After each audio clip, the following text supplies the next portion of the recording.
Oaxaca es una tierra de montañas que rodean valles interiores. El mayor de ellos se conoce como el Valle de Oaxaca. Tiene alrededor de 95 kilómetros de largo por 25 de ancho y se encuentra aproximadamente a 1500 metros sobre el nivel del mar. Su clima es agradable. Está ubicado casi en el centro del estado. Lo recorren modestos ríos y ha sido proverbialmente una de las regiones más densamente pobladas de Mesoamérica. Los arqueólogos han descubierto una larga secuencia de desarrollo cultural que inicia en el año 8000 a.C., o sea, hace 10.000 años.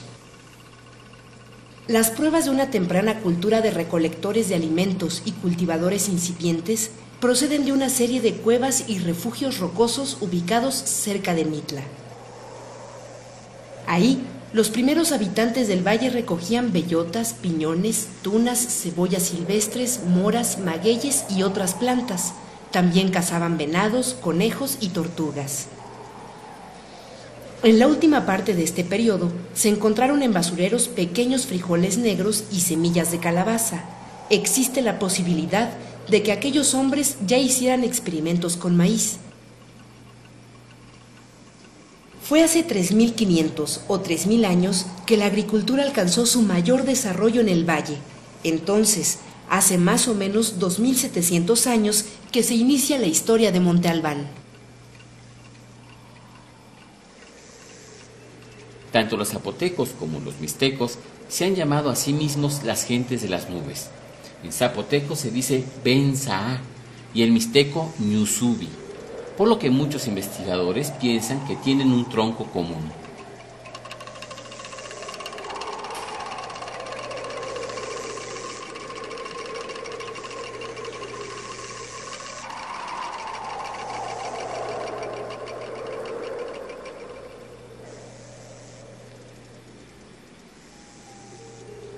Una leyenda dice que los zapotecos fueron los habitantes originales del Valle de Oaxaca y que nacieron en las rocas. Pero la historia de esta cultura tan importante no se puede quedar en lo que cuenten esas leyendas viejas y sabrosas.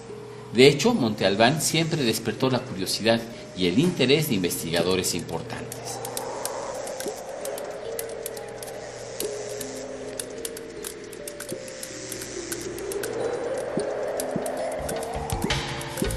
Don Alfonso Caso nació en la Ciudad de México en 1896 y murió en la misma ciudad en 1970.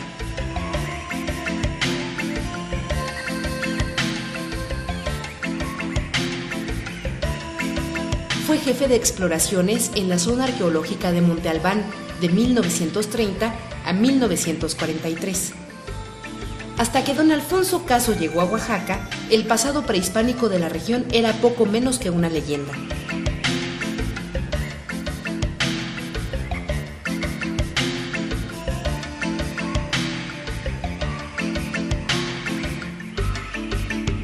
Primero estudió los documentos escritos en piedra, pero se dio cuenta que no podía averiguar a qué época correspondían o cuáles eran contemporáneos. Por ese motivo, decidió explorar la primera etapa de Monte Albán, conocida precisamente como Monte Albán I. A partir de diciembre de 1930 y durante 18 temporadas, exploró el sitio y su trabajo ha sido el ábrete sésamo de la arqueología del Valle de Oaxaca. Descubre más de 500 monumentos escultóricos o con inscripciones jeroglíficas.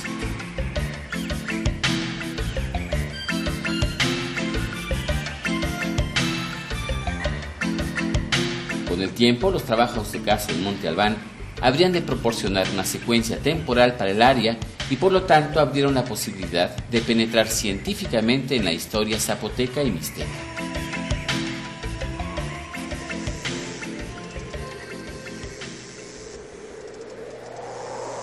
Monte Albán fue colonizado por primera vez en el periodo conocido como Monte Albán I, que va del año 700 al 100 a.C.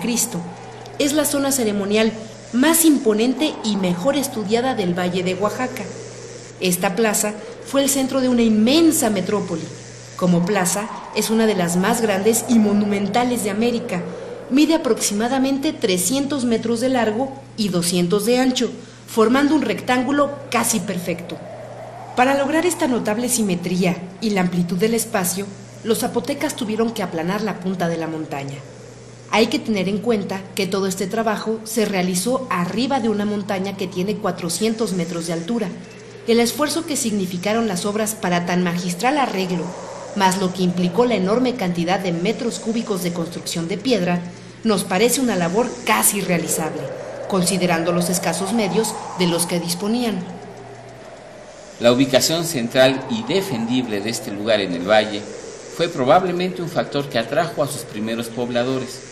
Su emplazamiento, literalmente en la cima de un monte, sugiere una ubicación estratégica defensiva.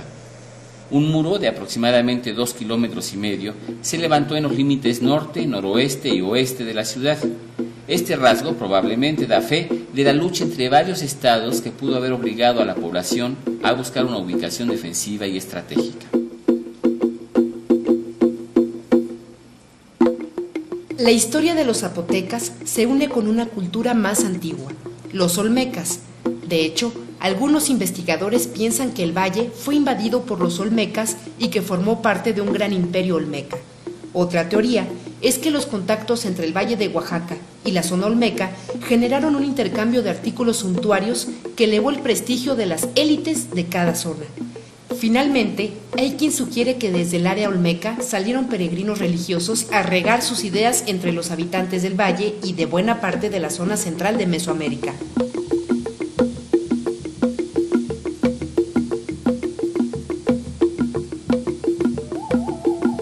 La plaza se comenzó a construir en la etapa de Monte Albán I. La pirámide o edificio de los danzantes es un testigo de aquella época y de la influencia olmeca en la primera fase de la ciudad.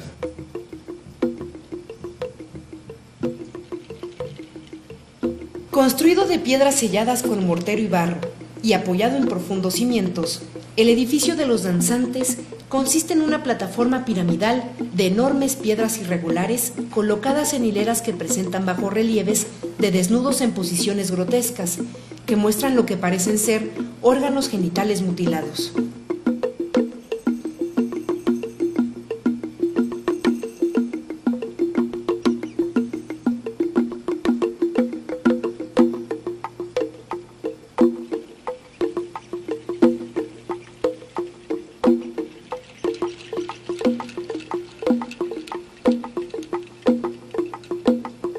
El edificio de los danzantes fue llamado así porque se pensó que algunas tallas relacionadas con él representan a personas bailando danzas rituales. Otros investigadores han sugerido que se trata de personas deformes, a los que en la antigua Mesoamérica se les consideraba con poderes especiales. Otros, en fin, suponen que representan cautivos heridos y mutilados, sugerencia que ahora parece ser la más probable.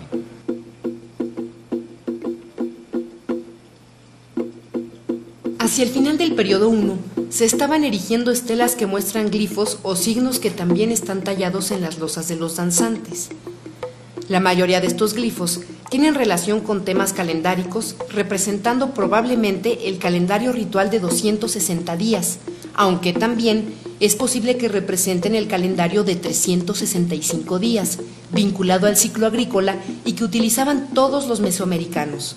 Se conocen aproximadamente 11 glifos calendáricos en el periodo Monte Albán I.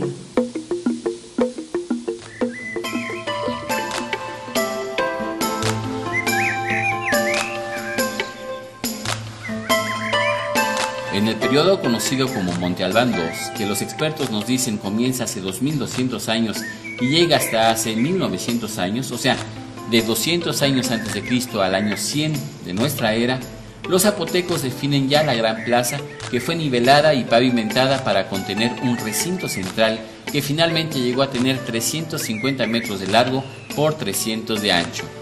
La construcción de esta plaza fue posible gracias a una gran organización del trabajo, pues se rellenaron hondas cavidades y se arrasaron enormes salientes rocosas, aunque algunas de esas salientes fueron utilizadas como núcleos para los complejos norte y sur de la plaza.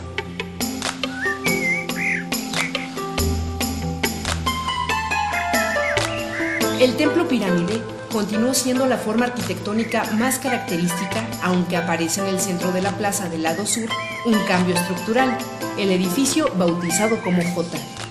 Tiene una construcción pentagonal que semeja la punta de una flecha. Su forma y orientación extrañas han hecho pensar a algunos que fue un observatorio astronómico. El edificio J tiene también piedras talladas con glifos, muchos en el estilo de las lápidas de los danzantes. También aparecen figuras invertidas acompañadas por glifos.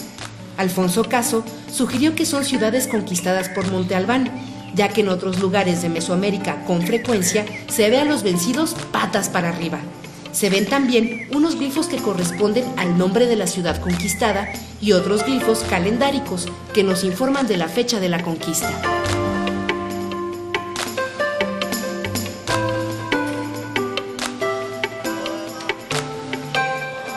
En Monte Albán II desaparece la cerámica modelada en Monte Albán I y es reemplazada por formas geométricas más impersonales. Aparece el modelo decorativo y simbólico llamado Chicalcoliuqui o greca escalonada, al igual que motivos de flores y huesos humanos.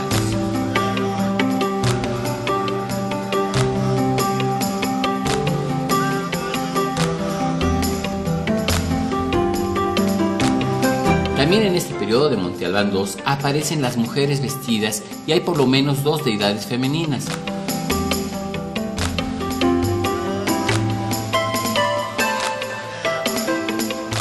El atuendo masculino se hace más elegante y suntuoso. Ahora hay elaborados tocados con barbiquejos, penachos, crestas y listones. Algunos investigadores han sugerido que Monte Albán II fue poblado por un grupo conquistador que llegó de Chiapas o de los Altos de Guatemala, porque los rasgos nuevos son aristócratas o de clase alta. En la actualidad se piensa que no hubo conquista.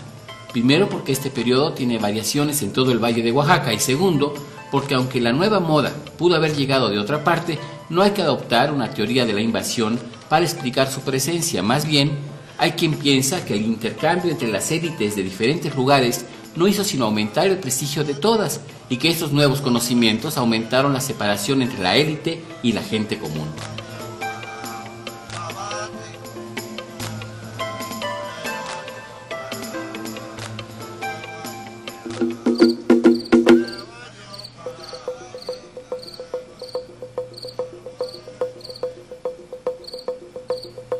Vistas desde la plaza, las escalinatas que llevan al juego de pelota parecen las de un templo.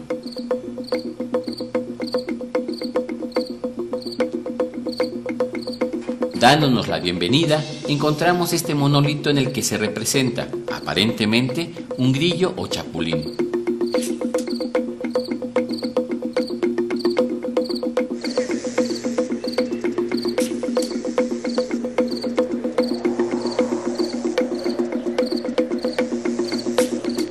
El juego de pelota, que puede haber sido construido originalmente en la época de Monte Albán II, tomó forma en Monte Albán III. Su plano tiene la forma de una I mayúscula y tiene la peculiaridad de poseer 4 nichos, uno en cada esquina, cuyo uso se desconoce, pero que pudieron haber servido para colocar la imagen del dios patrón de cada partido.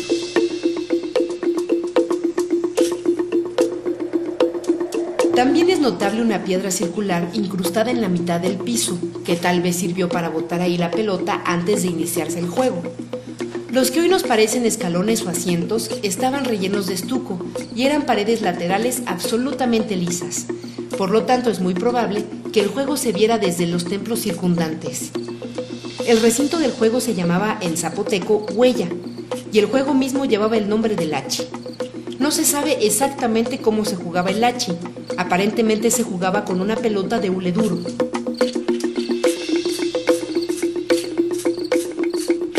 En Dainzú, otra ciudad del Valle de Oaxaca, los zapotecas dejaron labrados en piedra testimonios muy importantes del juego de pelota.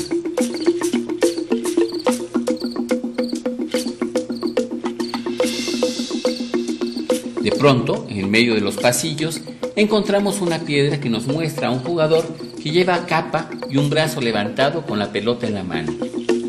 Los jugadores de pelota, como en otras áreas de Mesoamérica, llevaban cascos y rodilleras.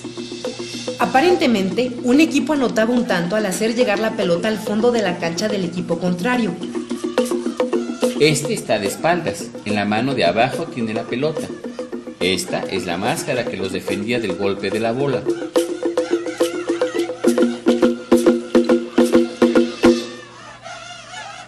Este otro también está protegido con su máscara y tiene las piernas hacia arriba.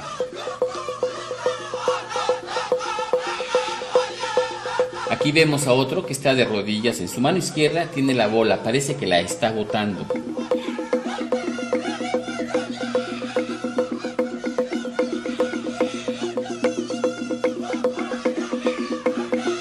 De nuevo apreciamos la máscara y el jugador con la mano arriba y con las piernas abiertas. Muchos siglos después, entre los mexicas, los espectadores hacían apuestas sobre el resultado del juego. ¿Lo harían también los zapotecas? Estos son los pies de un jugador corriendo con la pelota en la mano.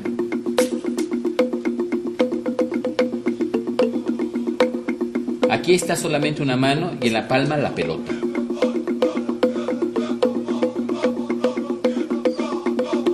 Quizá estemos viendo la representación del que podría ser uno de los 4 dioses del juego. No hay que olvidar que este deporte tenía una gran importancia religiosa. El juego de pelota viene a ser ya la prueba de una sociedad perfectamente organizada y lista para entrar al terreno de lo clásico. Del año 100 al 900 de nuestra era, Monte Albán alcanza su máximo esplendor. A estos 800 años de desarrollo se les conoce como el periodo clásico de los zapotecas. La ciudad alcanzó proporciones enormes, cubriendo no solo Monte Albán, sino los cerros adyacentes de El Gallo, Monte Albán Chico y Atzompa. Según algunos estudiosos, al principio del periodo, la ciudad abarcaba entre 5 y 6 kilómetros cuadrados, y al final llegó a tener su máxima extensión, que fue de casi 7 kilómetros cuadrados.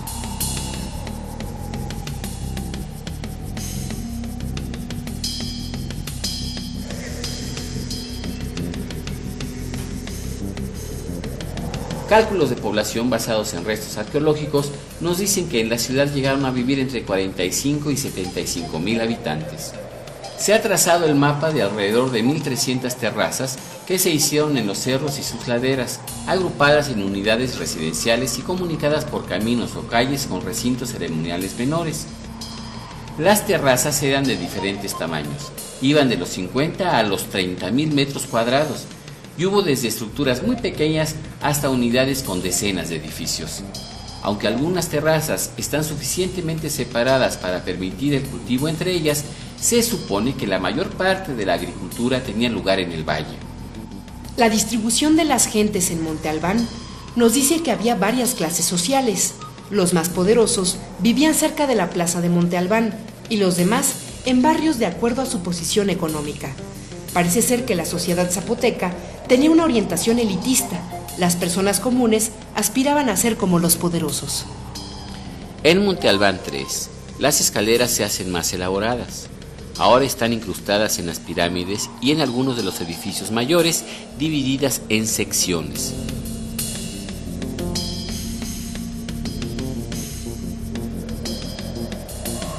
En el Valle de Oaxaca, la hegemonía de Monte Albán parece haberse impuesto a través de la conquista. Una religión unificada pudo haber llegado después. Lograda esa unificación y restaurada la paz, quizás la fidelidad a la gran tradición zapoteca fue el símbolo que mantuvo unida a la sociedad durante el periodo clásico.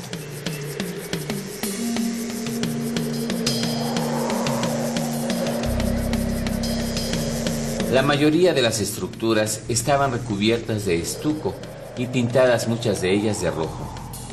Aún decorada con ese color rojo vivo, la gran plaza era una imagen armoniosa y sobria, con sus grandes y sencillas líneas apenas interrumpidas por la decoración de los tableros.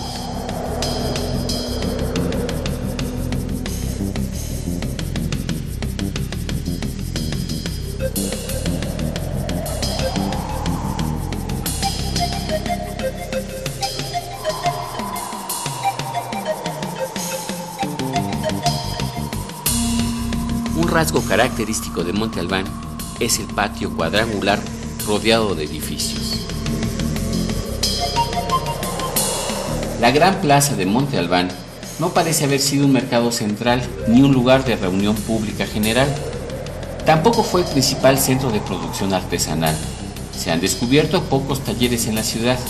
En realidad, los artesanos estaban dispersos por todo el valle de Oaxaca y la producción no estaba centralizada. En cambio, sí parece que Monte Albán fue el centro político del valle en el tercer periodo. Esa hegemonía puede haberse extendido fuera del valle hacia la sierra, la región zapoteca del sur, el valle de Nochistlán hacia el norte y el istmo de Tehuantepec, zonas donde se encuentran manifestaciones zapotecas de la época clásica. Los campesinos constituían la mayoría de los habitantes del Principado o Estado-Ciudad zapoteco y estaban obligados a servir y tributar a los nobles y sacerdotes. Los nobles y sacerdotes estaban exentos de pagar esos impuestos. Más bien sus demandas tributarias impulsaron a la especialización, por lo que entre los contribuyentes se encontraban una serie de ocupaciones. Eran jornaleros, sirvientes, tejedores, danzarines, músicos, pintores, intérpretes, metalúrgicos, escultores, adivinos, comerciantes y vendedores ambulantes, entre otras personas.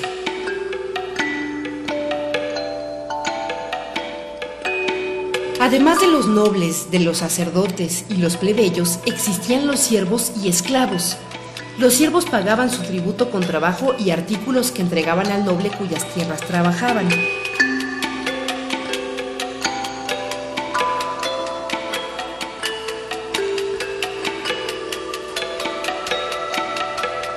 El matrimonio entre personas de la clase baja era probablemente monogámico, aunque la poligamia estaba permitida a quien pudiera mantener a más de una esposa.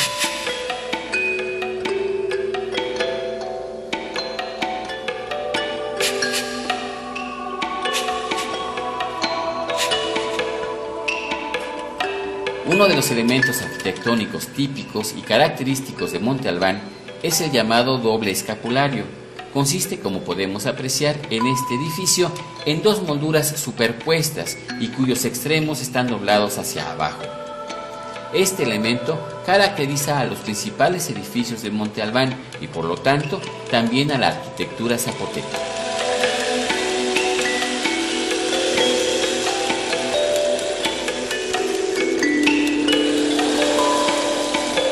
El cargo de príncipe llevaba consigo el derecho a exigir tributo y a obtener servicios de los súbditos.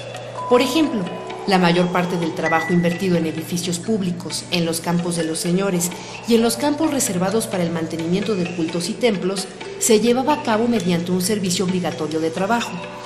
En general, los plebeyos debían servir durante un tiempo y luego se les permitía regresar a sus tareas habituales.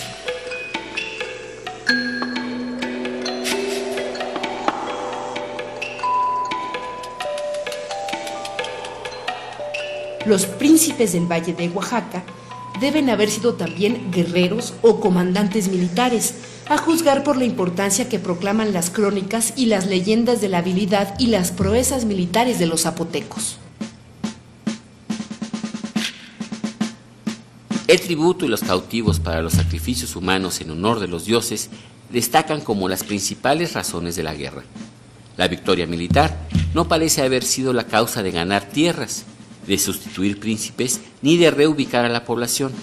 Aparentemente, en la mayoría de los casos, todo lo que se buscaba era tributo y esclavos. El talud tablero es una característica arquitectónica que aparece en este periodo clásico o Monte Albán III. En él se combina una pared inclinada con un tablero trabajado. Con la introducción de este estilo, las pirámides pasan a tener un tablero decorativo, generalmente enmarcado, que interrumpe la inclinación. Este rasgo, ampliamente difundido en el periodo clásico mesoamericano, se asocia tradicionalmente con la arquitectura de Teotihuacán. Es improbable que Monte Albán hubiera formado parte de un imperio teotihuacano, aunque prácticamente toda Mesoamérica recibió influencias de Teotihuacán durante este periodo. Estas influencias teotihuacanas indican que probablemente todas las élites de Mesoamérica estaban en contacto a través del comercio y quizás incluso de matrimonios con la élite de Teotihuacán y consideraban que parecerse a la metrópoli les daba prestigio.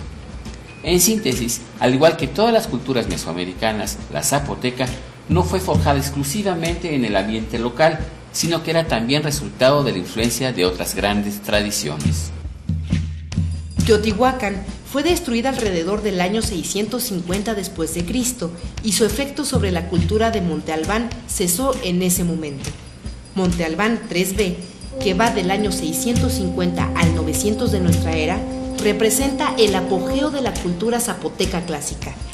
Su estilo es distintivo y presenta un florecimiento del estilo artístico que alcanza un esplendor barroco. En el periodo clásico del Valle de Oaxaca, quizá los sacerdotes dominaban y habían logrado controlar a los guerreros, aunque en algún momento es probable que los sacerdotes hayan sido también guerreros. Hay algún indicio de que el calendario zapoteco es ligeramente diferente de los otros calendarios mesoamericanos. Rasgos interpretados por Alfonso Caso y Edward Seller parecen indicar que es sumamente antiguo, quizá el más antiguo de Mesoamérica. A ese calendario se le conocía como pije o pille, que significa tiempo o periodo de tiempo, y consistía en 260 días, divididos en 4 periodos de 65 días cada uno. Cada periodo de 65 días era llamado cosijo o pitao, es decir, dioses muy venerados a los que en su tiempo se les hacían ofrendas y se derramaba sangre en su honor. El cosijo o pitao estaba a su vez dividido en 5 meses de 13 días. Cada día tenía su nombre. Todo el cosmos zapoteco estaba sistematizado por el libro del calendario de los 260 días. No solo se creía que los dioses controlaban al tiempo y a los acontecimientos, sino que ese tiempo y esos acontecimientos eran concebidos como manifestaciones y atributos de los dioses. De hecho, el calendario sagrado era un artificio para controlar el universo zapoteco y lo utilizaban también para predecir el futuro. Este asombroso cosmos, que en sus detalles constituía la provincia de los sacerdotes, probablemente era comprendido por la mayoría de los zapotecos, porque reflejaba una experiencia común. En la sociedad zapoteca, cada individuo recibía al nacer un nombre calendárico. Con ese nombre estaba relacionado un alter ego al que se le decía huesha o huisha, que con frecuencia adoptaba la forma de un animal, murciélago, lagartija, búho, etc., una planta o un fenómeno natural, como el viento o la lluvia. Así, el hombre común sabía que él mismo podía adoptar diversas formas.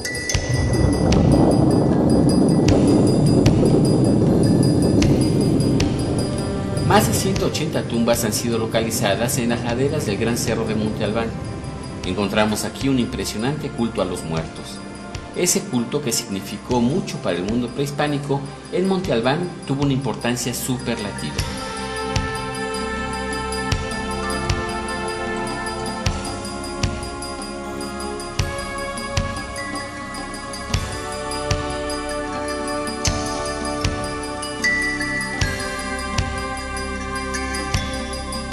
Desde el punto de vista occidental, Monte Albán podría parecer un inmenso cementerio. Sin embargo, el hecho de que algunos investigadores aseguren recientemente que los zapotecas construían primero sus tumbas y sobre ellas sus casas, sus templos o sus palacios, nos permite pensar que tal vez lo que ellos querían es que sus familiares no se fueran de la morada que habían tenido en vida. Parecería que la idea de aquellos hombres fue la de seguir cerca del padre, de la madre, del abuelo y de los otros ancestros, en vez de abandonarlos en un lugar lejano y tenebroso como un panteón. Más que estar cerca de la muerte, estaban cerca de los recuerdos y de las personas que les habían dado la vida.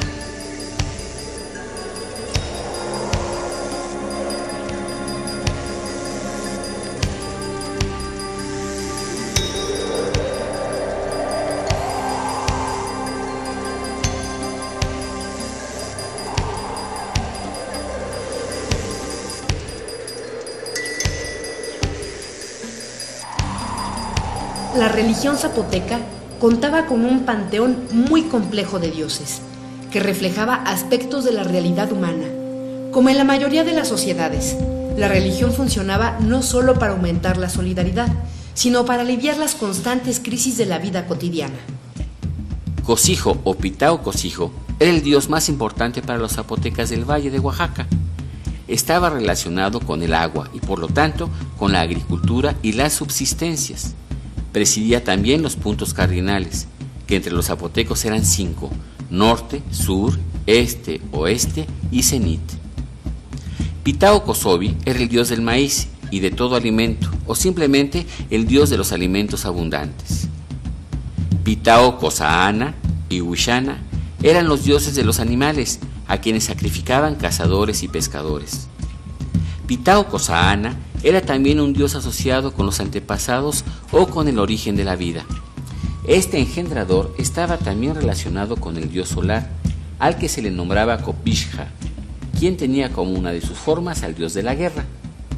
Este Pitao Kosaana tenía una contraparte femenina, a la que se le conocía como Noushana o Pichanto. Mientras que Pitao Kosaana era el creador del hombre y los animales, Noushana era la diosa de la creación, del parto y los niños. También estaba asociada con el algodón y el telar. El principal dios de la muerte o del inframundo era Pitao Pesalao o Besalao. Tenía formas refractadas tanto masculinas como femeninas. Kokeelila, el señor del inframundo, y su esposa se llamaba Chonashiwila.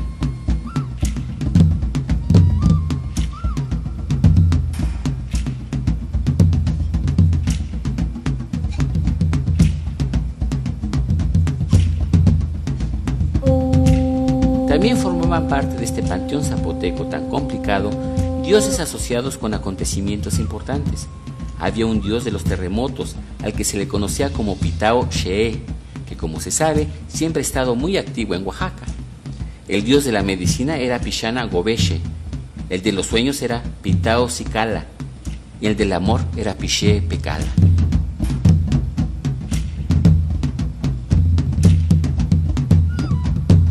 Gracias a que los zapotecas le concedían tanta importancia a sus entierros y a sus tumbas, podemos hoy conocer muchos detalles de la vida cotidiana de aquellos hombres. De hecho, se han descubierto osamentas que nos muestran un ejemplo de sus prácticas médicas. Se trata de la trepanación.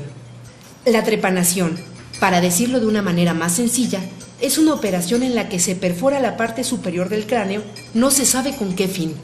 Pero perforar el cráneo y manipular el cerebro es todavía hoy cuestión delicada y de alta medicina. Aquí vemos cómo los zapotecas hacían a la perfección esta cirugía. Se notan varias operaciones en un mismo individuo, y el hecho de que este paciente haya sobrevivido a tantas operaciones nos habla de una habilidad quirúrgica asombrosa. Nos habla también de un gran desarrollo de la medicina, de un gran amor por la vida. Pero en los zapotecas, como en ninguna otra cultura mesoamericana, vamos a encontrar también una profunda devoción y amor por la muerte.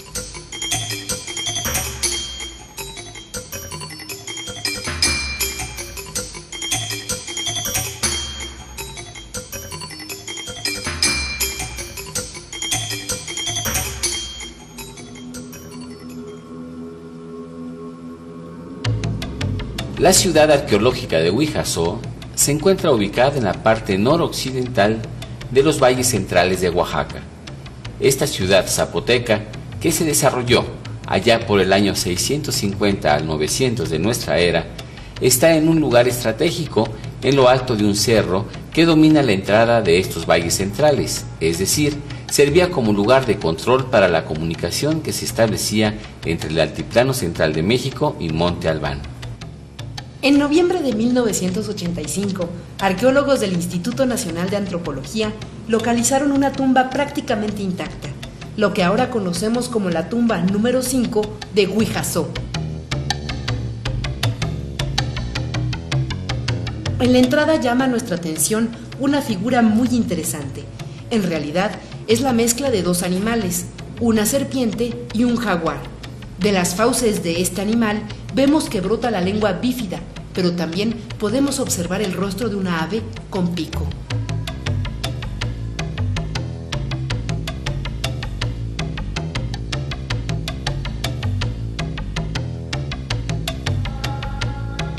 Al entrar a la tumba encontramos una pequeña antesala y después pasamos a la antecámara propiamente dicha. En la antecámara están los relieves de la entrada a la cámara mortuoria. Aquí vemos una parte de esta entrada donde se pueden apreciar dos personajes que van de perfil caminando y que tienen su contraparte al otro lado de la puerta. Una de las características que distingue a la tumba de Huijassó es la pintura mural que la está decorando. Se ve, por ejemplo, un personaje femenino que trae una bolsa en su mano, y también podemos ver que la vírgula de la palabra o del canto surge de su boca. Un penacho muy elaborado la adorna. Podemos observar largas plumas verdes, además tonos amarillos y rojos de él tocado.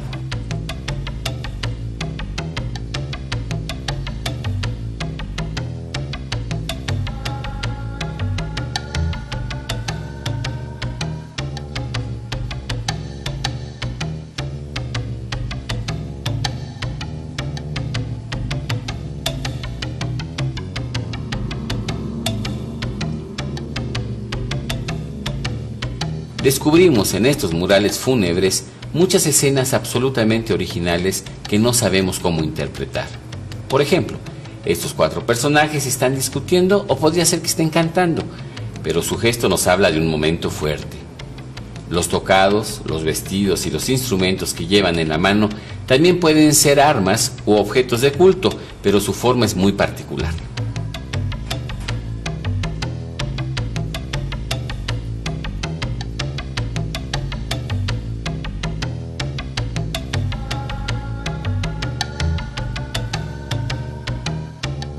Lo que parece ser una deidad relacionada con el jaguar vigila desde el techo este recinto funerario.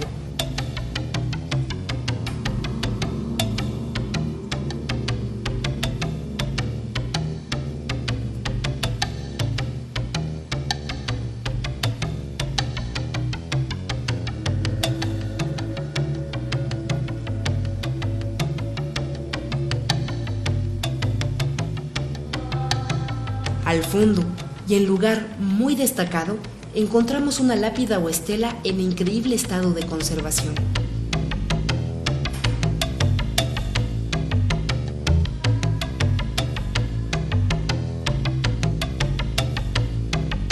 Las escenas que están en la lápida nos muestran aparentemente una ceremonia o un encuentro. Destaca la presencia de un hombre barbado. Se ven lo que podrían ser dignatarios, señores o dioses. Pero lo que nos gustaría saber es, ¿qué participación tuvo el hombre al que se le dedicó esta tumba? ¿Qué cosas hizo para que se le recordara con escenas tan elaboradas y con símbolos que seguramente nos dirían su nombre, su época y sus hazañas?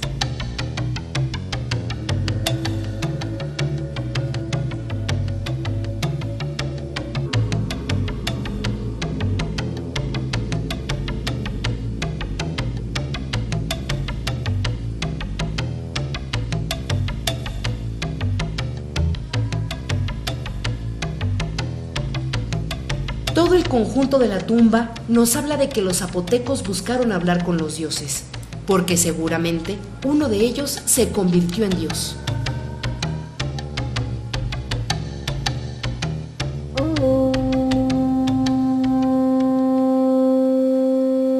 A simple vista, la religión zapoteca no parecía ser más que un complejo y sorprendente politeísmo, pero la verdad es que reflejaba también una visión del mundo que tomaba en cuenta al hombre, a la sociedad y a las fuerzas de la naturaleza que integraron un sistema sobrenatural. Esta integración está sugerida en el nombre de los dioses. Todos ellos eran advocaciones de un principio supremo, Coqui-See o Coquishilla, el o lo sin principio ni fin.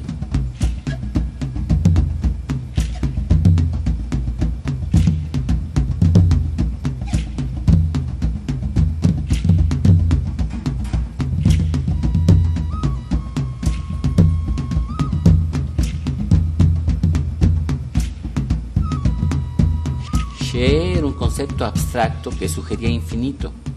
A veces él o ello era llamado también Pijetao, el gran tiempo, pues Pije significa tiempo y Tao grande. También se le llamaba Pijeshoo, la fuente del tiempo, pues regía a los 13 dioses del calendario sagrado zapoteco.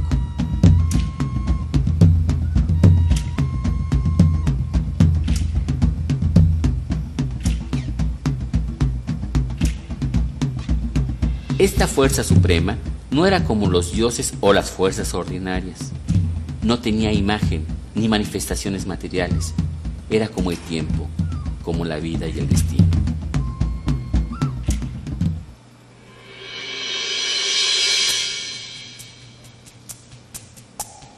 Monte Albán IV, que también se ha llamado el periodo posclásico, señala el colapso del imperio cuya capital era Monte Albán, así como el abandono de la ciudad. Ese abandono fue probablemente un proceso gradual. También es posible que algunos habitantes hayan permanecido allí por algún tiempo más, pero según parece después del 900 de nuestra era, la mayor parte de Monte Albán había caído en la ruina.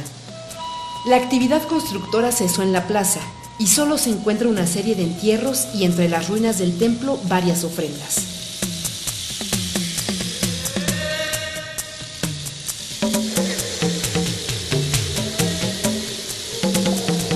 Las razones del colapso de Monte Albán en el periodo 4 no están claras.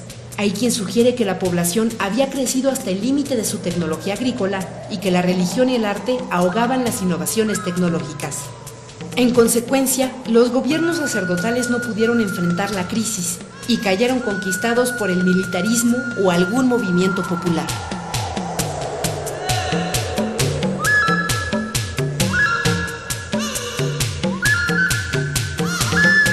El militarismo y los rasgos asociados con él se difunden por todo el valle, igual que por todo el resto de Mesoamérica.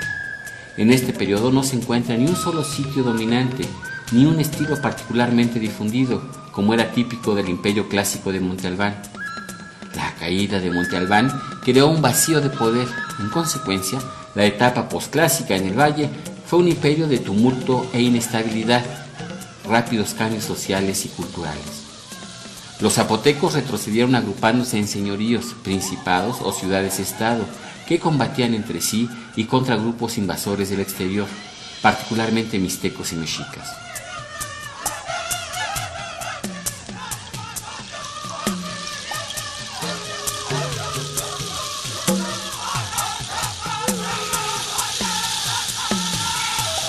El nombre mixteco se ha utilizado para designar un grupo lingüístico, un estilo artístico y un tipo social y cultural. Es posible que los mixtecos hayan constituido una parte de la población de Teotihuacán y se hayan retirado a la Mixteca Alta a la caída de la ciudad.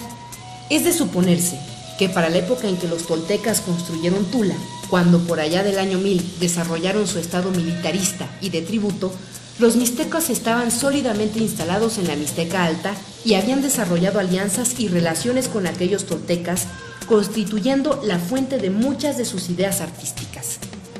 Un patrón de expansión en el Valle de Oaxaca consistió en desplazar al gobernante zapoteco y apoderarse de su autoridad política. Finalmente, los valles de Oaxaca llegaron a tener habitantes mixtecos y zapotecos, que vivían en barrios diferentes.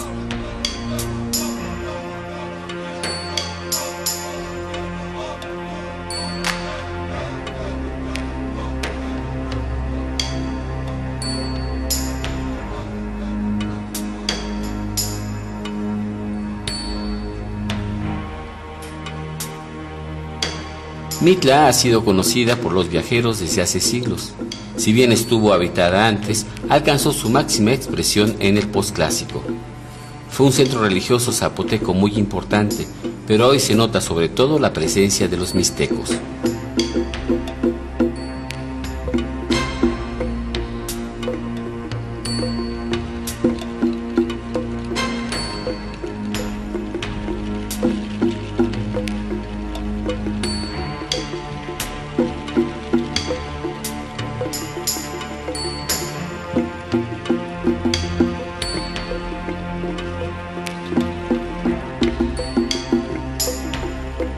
En los patios centrales de Mitla vemos uno de los más bellos mosaicos del arte precolombino.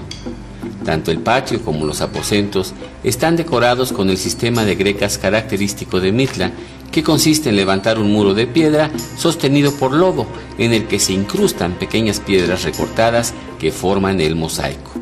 Cada una de estas piedras está perfectamente labrada por todos sus lados para que embonen a la perfección. Esta técnica permite formar una gran variedad de motivos. Al observar este trabajo tan laborioso y preciosista, nos sorprende el esfuerzo increíble que debe de haber costado. Holmes calculó que solo en este edificio se colocaron más de 100,000 piedras labradas.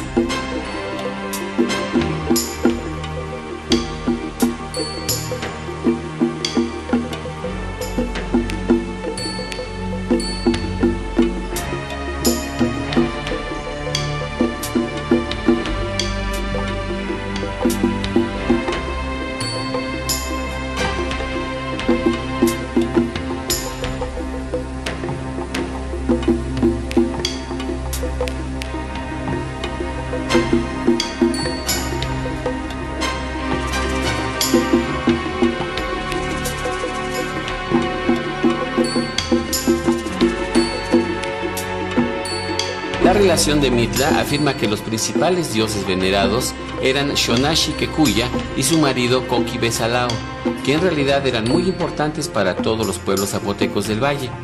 Según algunos investigadores, eran divinidades de la muerte y el inframundo, también conocidas como Coquexila y Xonaxi Huila. Así Mitla queda identificada como el lugar de descanso, de la muerte o del inframundo.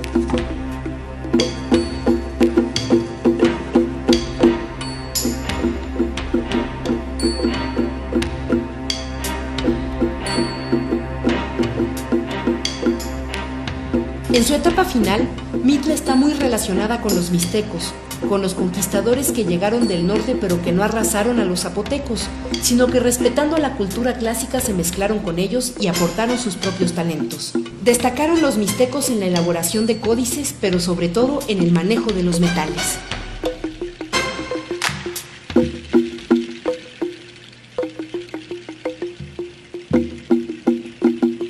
La primera prueba arqueológica de influencias mixtecas en el Valle de Oaxaca está en Monte Albán, relacionada inicialmente con entierros.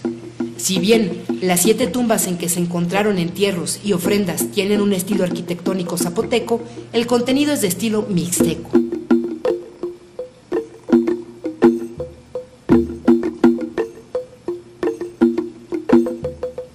El descubrimiento más espectacular de la arqueología mesoamericana del siglo XX fue la tumba 7 de Monte Albán.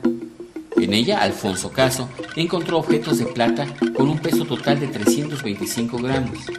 Además, había 121 objetos de oro con un peso total de 3 kilos 600 gramos, incluyendo pectorales, adornos para vestidos, pendientes, anillos, collares, depiladores, orejeras y otros objetos.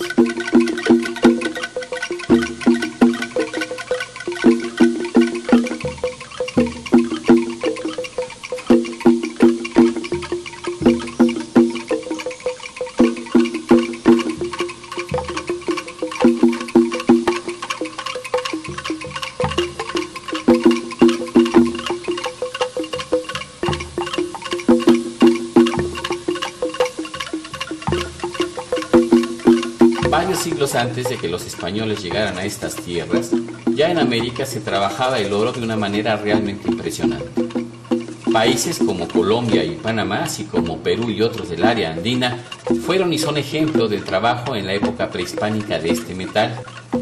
No se sabe exactamente cómo, pero el conocimiento del trabajo con metales llegó a Mesoamérica procedente de aquellas regiones hacia los años 800 o 900 de nuestra era. Los mixtecos de Oaxaca se distinguieron en el trabajo del oro, sobre todo en la técnica de la cera perdida. Todas estas piezas exquisitas estaban en la tumba 7 de Monte Albán.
el simbolismo está presente en este pectoral.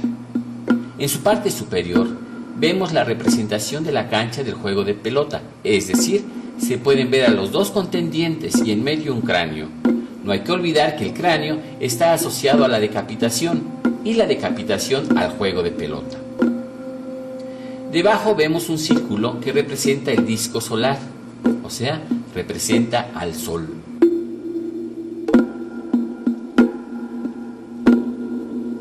A continuación, un tecpatl, o cuchillo de sacrificio con su boca hacia abajo, que según lo indica el doctor Alfonso Caso, puede tener una asociación con la luna. Más abajo está otra pieza donde podemos observar a Tlaltecutli, el señor de la tierra, quien está al comienzo del viaje al Mictlán, o sea, al lugar del descanso de la muerte.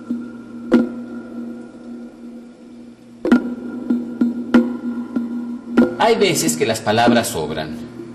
La muerte, señora y señor, que reina sobre los miedos del ser humano, está aquí plasmada magistralmente.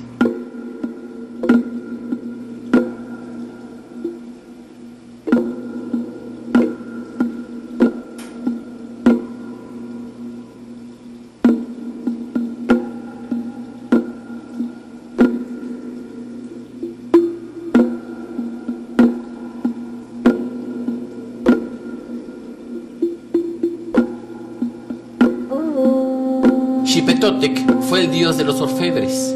Es conocido también como nuestro señor el desollado. Simboliza la nueva piel, la nueva vegetación que llega con las primeras lluvias para que renazca la vida que había muerto con la temporada de secas. Para muchos, esta es la obra más representativa de la orfebrería mixteca.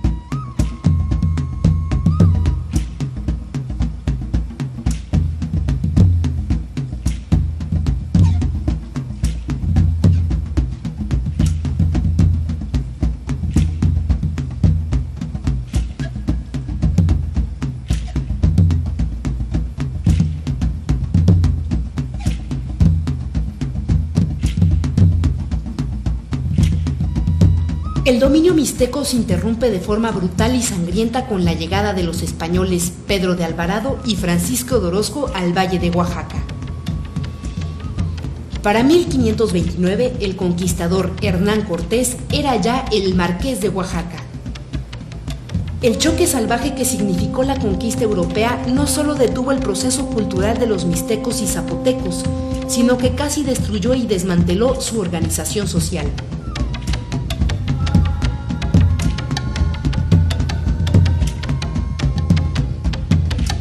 Los occidentales exprimieron todo el talento, el trabajo, la propiedad y la cultura de los indios, o sea que para ellos dejaron de ser zapotecos o mixtecos y se convirtieron simplemente en indios.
Impusieron a sus dioses de la ambición y el oro.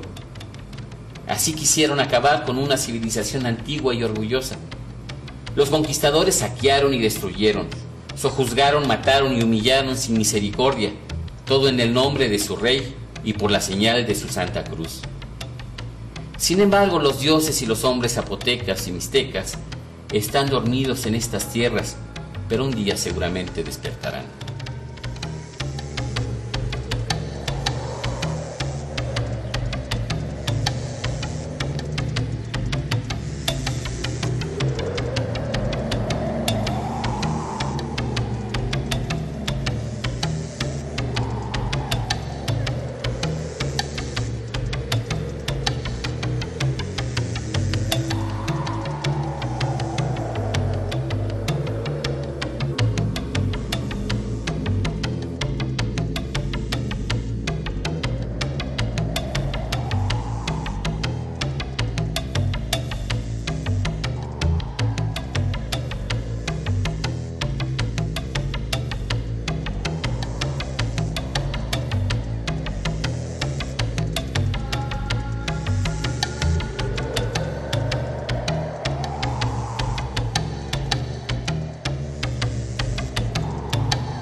tiempo, los trabajos de caza en Monte Albán habrían de proporcionar una secuencia temporal para el área y por lo tanto abrieron la posibilidad de penetrar científicamente en la historia zapoteca y mixteca.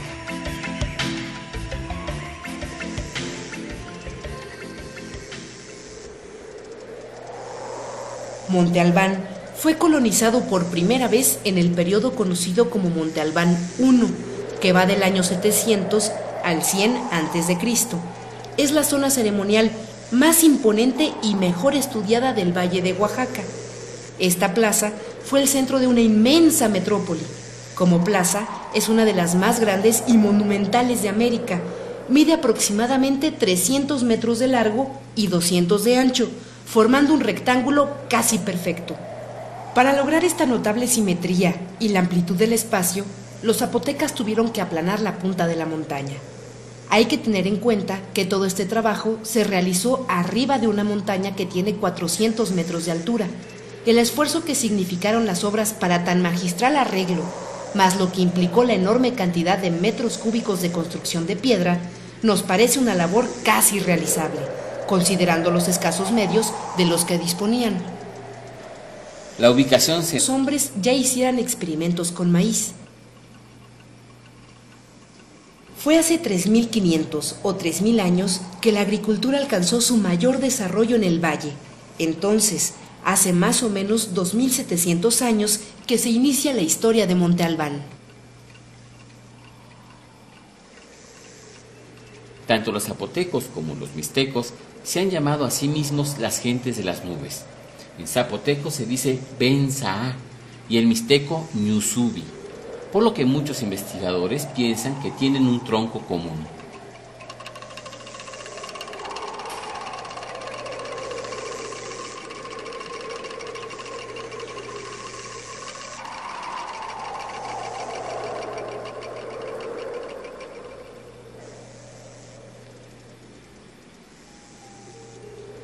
Una leyenda dice que los zapotecos fueron los habitantes originales del Valle de Oaxaca y que nacieron en las rocas, pero la historia de esta cultura tan importante no se puede quedar en lo que cuenten esas leyendas viejas y sabrosas.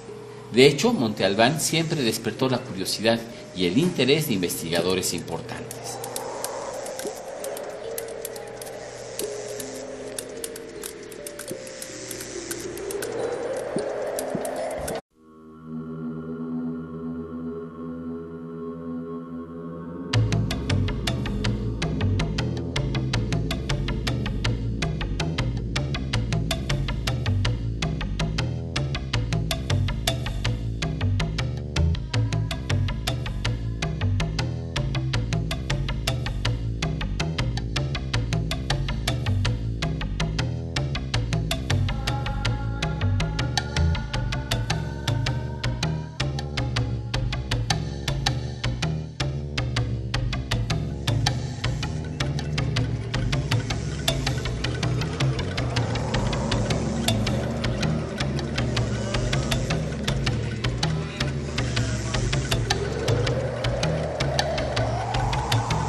Oaxaca es una tierra de montañas que rodean valles interiores.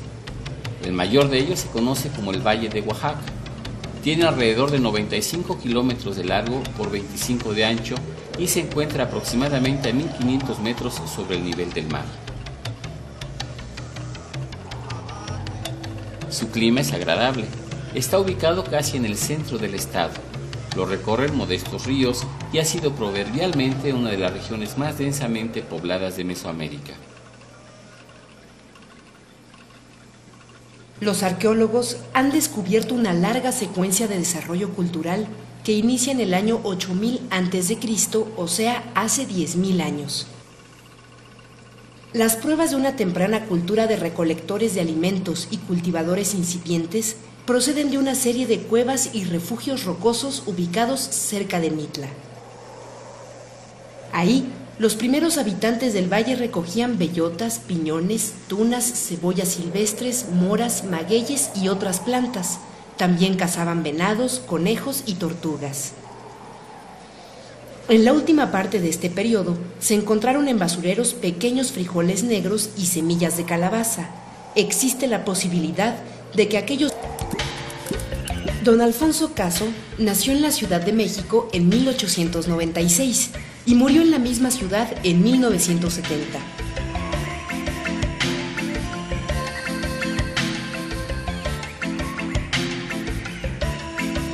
Fue jefe de exploraciones en la zona arqueológica de Monte Albán de 1930 a 1943. Hasta que don Alfonso Caso llegó a Oaxaca, el pasado prehispánico de la región era poco menos que una leyenda.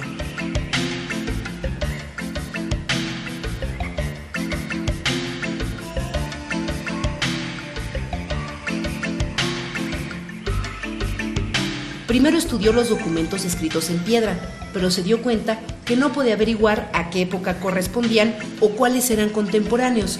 Por ese motivo, decidió explorar la primera etapa de Monte Albán, conocida precisamente como Monte Albán I. A partir de diciembre de 1930 y durante 18 temporadas, exploró el sitio y su trabajo ha sido el ábrete sésamo de la arqueología del Valle de Oaxaca. Descubre más de 500 monumentos escultóricos o con inscripciones jeroglíficas.